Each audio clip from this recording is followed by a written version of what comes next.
What's up? What's up? What's up, everybody? Welcome back to the AM, guys. Welcome back to 5 Minute Rants. I'm your host, Michael Abernathy, and welcome back to the show predicated on the journey of life and business. So today, I actually wanted to talk about how to fix stuck. So first, let me back up before I even get into this too deeply. First, I want to say I am a big believer in shipping first, flying the plane, and then landing it, making repairs, improvements, those sort of things. And what I'm about to say really comes from that belief and from that concept. And I was working with one of our other companies, and I was talking to Jonathan, one of the guys in the company, one of the other co-founders, and we were talking about how when we get stuck, the principle is immediately to ship whatever we're doing. So, because here's why. The moment we're stuck, it means that we are actually doing the best that we possibly can do in that moment. We can no longer overcome this obstacle because we have produced to the point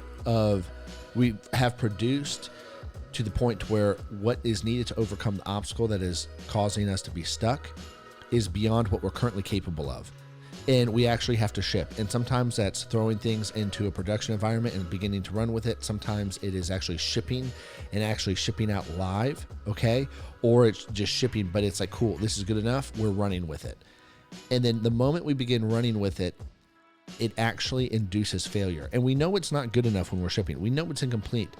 But here's the thing is that induction of failure is so important because the moment that failure is induced, and this is assuming if you have a growth mindset, which includes willing to be wrong, that failure automatically produces growth and change personally and towards whatever's happening in that project. And then immediately from there, now because of that new growth and that new change that you have, you're able to overcome that previous obstacle that was keeping you from moving forward. And oftentimes we simply don't move forward because we don't ship.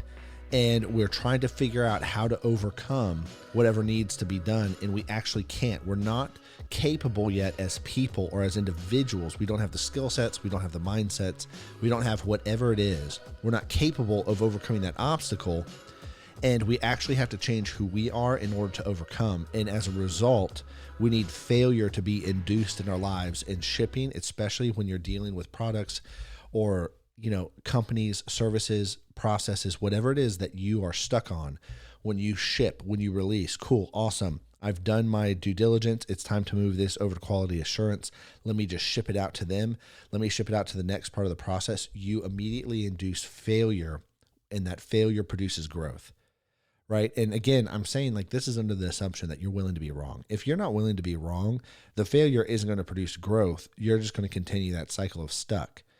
And also, a lot of the reason why we don't ship is we are unwilling to be wrong, and we're unwilling to actually induce failures in our lives because we don't want to be wrong. And then as a result, we don't grow, we don't ship anything, and then we actually never overcome the hurdles in our way in business.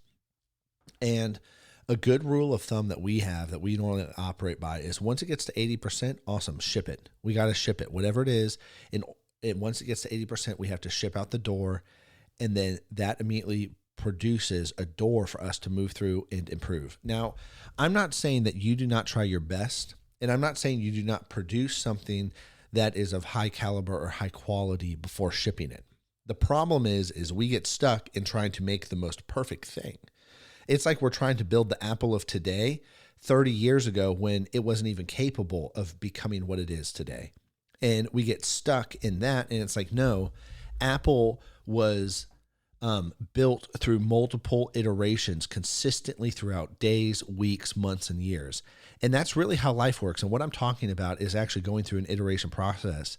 Nike actually just did this, by the way. I believe, if I remember correctly from what I was reading, Nike is doing 30-day stints, like 1-month stints. They no longer have 10-year vision. Everything is done in small, quick iterations.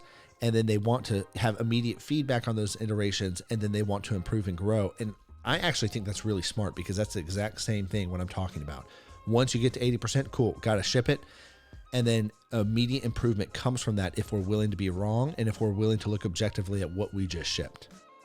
Anyways, guys, that's the key to getting unstuck. And I'm out of time, so I'll catch y'all later. Peace.